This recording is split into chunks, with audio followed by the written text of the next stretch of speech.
Okay, so we're here at Ambler Farm and we are here with Kevin. Hi Kevin, how are you? I'm doing great. Awesome. So please share with us your story about the bees. Well, we have bees in today, and they're from Georgia, and I'm going to hive them. I'm going to add them to their new home here. And this is the 4th year in a row I'm doing this. And it's exciting to do, but that's not a good thing to need to do it 4 years in a row. And the reason that is because our bees are not surviving the winter. They're struggling. They're not making enough honey. There are a lot of reasons why that's the case. But in order to make enough honey, you need a high bee population. And in our town, in Wilton, you can drive all over town and look at beautiful lawns, and you can see these yellow tags on the lawn that says pesticide applied. Wilton, like many towns, has been deeply affected by Lyme disease. And because of that, we've compensated by using a tremendous amount of pesticide. The chemical that's used to kill ticks to prevent Lyme disease is a perfect honeybee killer. Mm-hmm. And that is having an impact on our bees.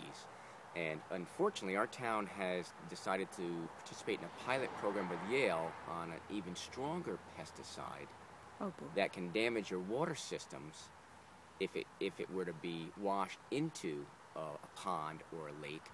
But the town is piloting that because you only apply it once, and I'm assuming we're doing that because of the anxiety in town about Lyme disease. Right. And I think we're taking the wrong approach. This poison, in the article that was just recently in our paper, pointed out that they were concerned about it affecting the population of honeybees. We're a farm. 36% of produce of our fruits, anything that has a seed as a fruit, generally are pollinated by honeybees. So we rely on that. Einstein had a theory that within 8 years of honeybees becoming extinct, the human race would follow.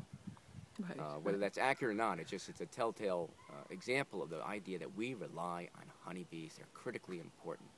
Now, this is a hive that I've decided to put right here. I'm going to put my bees in it.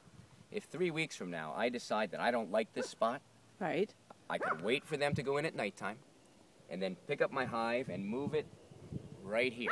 Maybe it gets more sun. I'm away from the tree.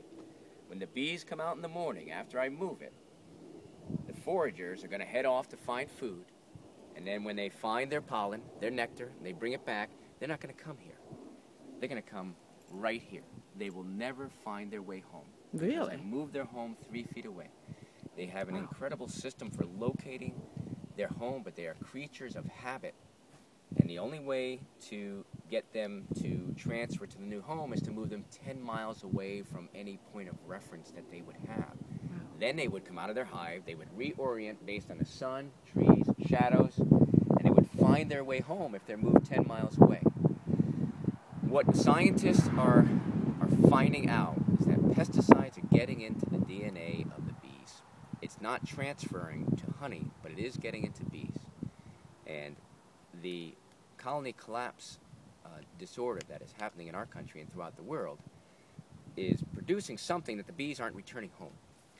So the theory at this point, I'm sure there's still many that they haven't finalized, is that one or many forms of pesticide are getting into the bee system, and it's throwing off their ability to locate where they are, to navigate, or maybe it's their memory, but they are not returning to the homes, which makes it incredibly difficult to ascertain what's the cause of the problem because you don't have any evidence, you don't have any specimens to examine. Yeah. I haven't kept up on all the research lately, but my understanding is that they have narrowed it down to a particular pesticide, and the pesticide is getting mixed in with the water. The roots of the plants drink it up, it goes up, gets into the flower, and that's how it's getting to the bees. Not intended for the bees, but it's getting to our honeybees. Right. And unfortunately, our response to Lyme disease is let's use a stronger poison. It's not the answer. We don't know what the long-term effects are going to be of this poison. We're going to pilot in our town or many other pesticides that are being used. Yeah. So can we look inside, you think?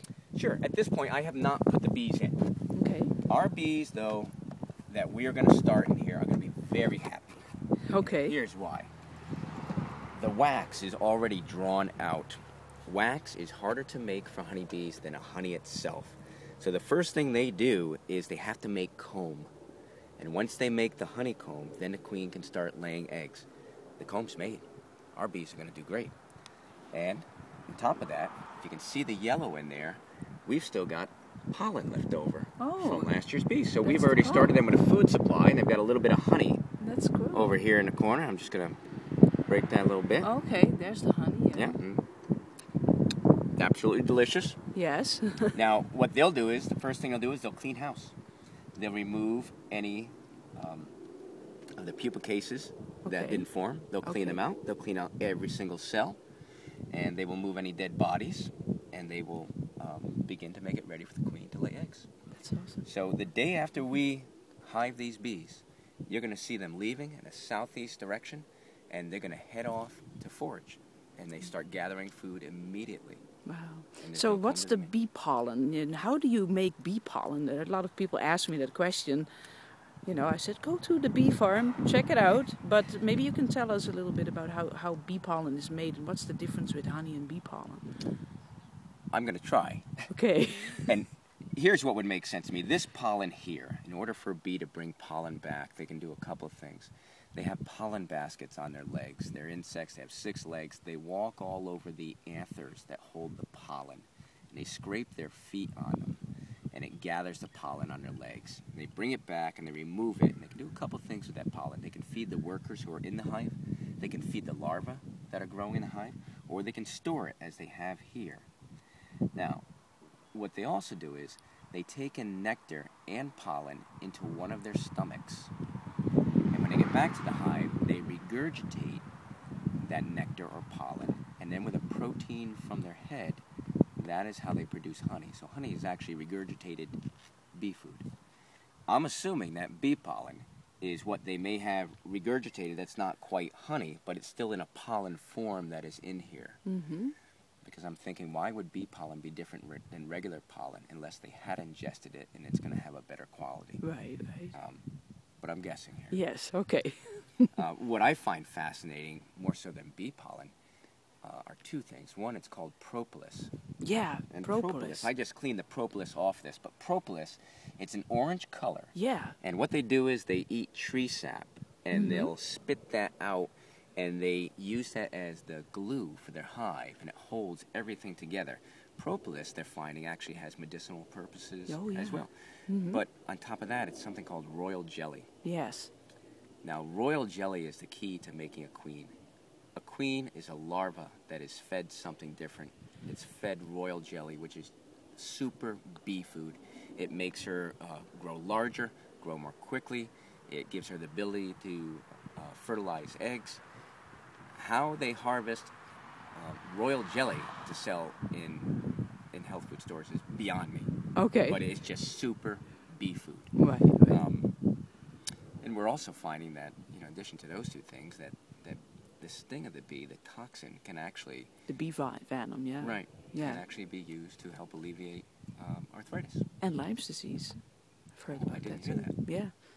They use it for Lyme treatments, yeah. Mm-hmm. Oh, Yeah. wow, that's interesting. I'd like to know more about that. Sure. Yeah, definitely. I can get you that information. Yeah, that would be great. Yeah. So thank you so much. I think that's great information to share, and thank you.